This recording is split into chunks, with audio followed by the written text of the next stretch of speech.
Order! Order! You are an incorrigible delinquent at times. Behave yourself, man!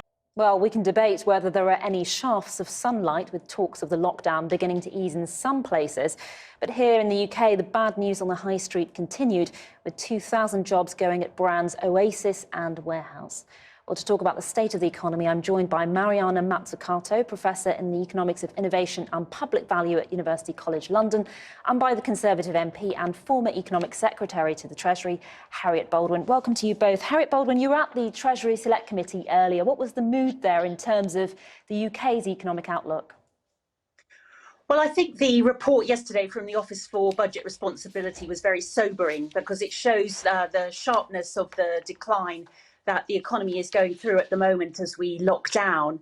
And today we were focusing really on the bridge that both the Bank of England, but also the regulators and the Treasury have put in place to try and help everyone through this period so that we can come out of the lockdown in a way that gives the maximum chances to our economy to recover from this sharp downturn. OK. Mariana Mazzucato, you've argued that this pandemic is actually an opportunity to rethink capitalism. What does that look like?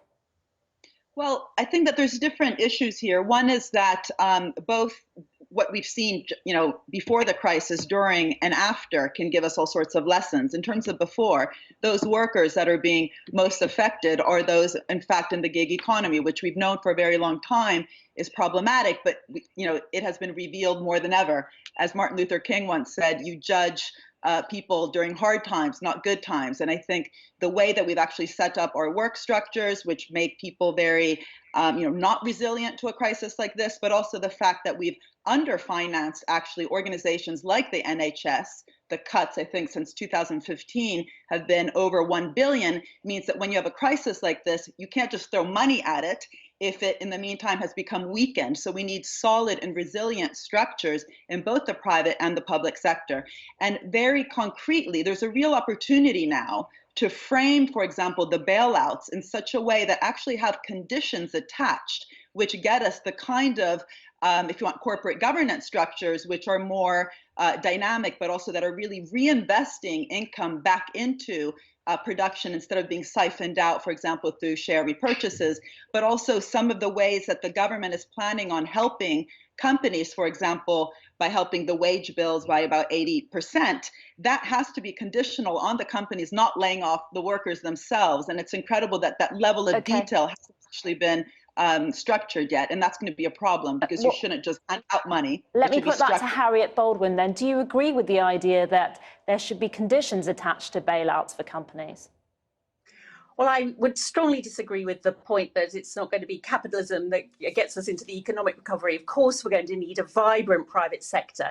And I think it's very important to emphasise how we have actually been investing in our NHS throughout this period, and that the NHS is getting all the funding that it needs and has been, I think, responding incredibly well to this challenge, and we thank them for all the work that they're doing. I do agree that we've got to work collaboratively with other countries in terms of development on the science, and I think that we can all learn from each other as scientists across the world, and with the UK in a leading role in terms of our contribution announced today to the Coalition for Epidemic Preparedness, for example. I think there's an important role that we can play internationally to research these things together and to find a vaccine and cure for this terrible new disease as quickly as possible.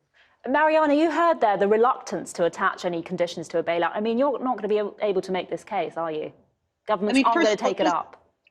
Yeah, I mean, just to come in quickly on the NHS, everybody's thanking the NHS workers. Of course they should be, but they also have to be strengthened. You don't send soldiers to the battleground barefoot, right? So the weakness in some ways of our public health system, as great as it is, and yes, we all clap on Thursdays, it is an insult to simply clap and not also to strengthen the system itself so it can continually, systemically actually be strong. So it will be prepared also for the next crisis, because unfortunately this won't be the last. Now, the conditions there's many countries that are talking about it. This is about doing capitalism better. It's not about capitalism or, socialism. So across the world, there's different types of conditions being attached, and it's fundamental in order actually to drive the kind of economy we also want post-COVID, which is a more inclusive one. You don't just come in and bail out companies, you actually help them transform in order to also deliver the kinds of working conditions. But also, we shouldn't forget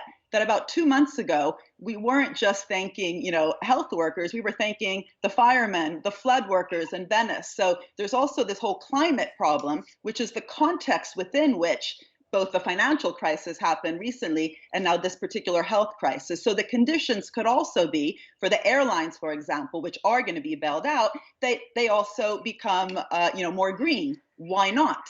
Okay, well, let's just put that to Harriet Baldwin. Harriet, specifically there, talking about airline industry, do you think there should be any climate change conditions attached to any bailout of the airline industry? I think that in terms of the climate work, it's still very important to focus on the fact that we do need to get to net zero by 2050. Of course we do. We mustn't lose sight of that as we respond to this temporary crisis. But I do think that in terms of this bridge across the economic chasm that we're going to go through, that we do need to focus on making sure businesses are ready to get back and fueling our economy when we get out the other side. Harriet Baldwin, I'm really sorry, but we're running out of time. I'm going to have to leave it there. And Mariana Mazzucato, thank you very much.